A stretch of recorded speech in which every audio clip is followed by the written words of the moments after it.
I am going to demonstrate how to do an I-cord bind off. So this is the Virgin cowl. This is a version that I did using a set of mini skeins that were from Sweet Mountain Crafts. And the cowl began with an I-cord cast on, which I demonstrated in another video, and then go through these lovely colors, ends with an I-cord bind off. So I will demonstrate how to do that using this sample that I have knit up. I've got the swatch that has an I-cord bind off, then I just knit a few inches in stockinette stitch with a garter stitch border just to keep it from rolling. So we've got these stitches on the needle, the live stitches, and to add an I-cord we'll need to cast on either 3 or 4 stitches. I'm doing a 4-stitch I-cord, so I'm just doing an E-wrap to cast these 4 stitches on. Okay, we've got the 4 stitches. We'll knit 3 of them, and then the 4th stitch we'll knit together with the adjacent live stitch that's on the needles. So that's 3. And then we'll knit those 2 together.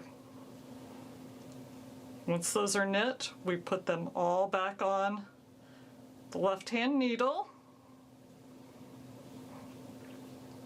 And we continue in the same fashion all across the live stitches. So we'll knit 3.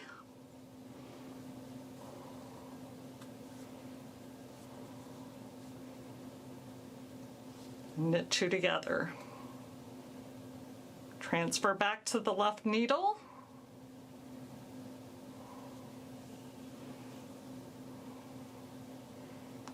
Take a few rounds of the I-cord before you can start really seeing it, so we'll work a few more here.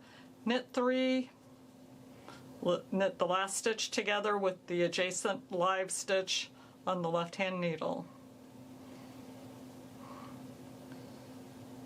Put those back on. Now you're starting to see the I-cord there. I'll work a few more.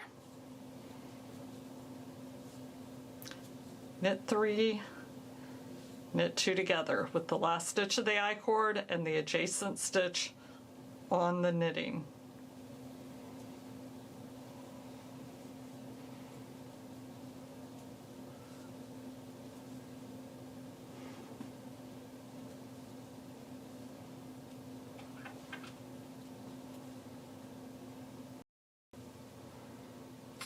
Okay, we've gotten all the way across and we're at our last live stitch on the left hand needle. So again, we'll knit 3,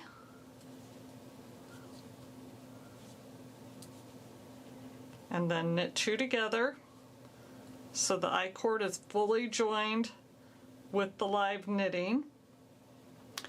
We'll just bind off as normal, knit 2, take the first one over the second,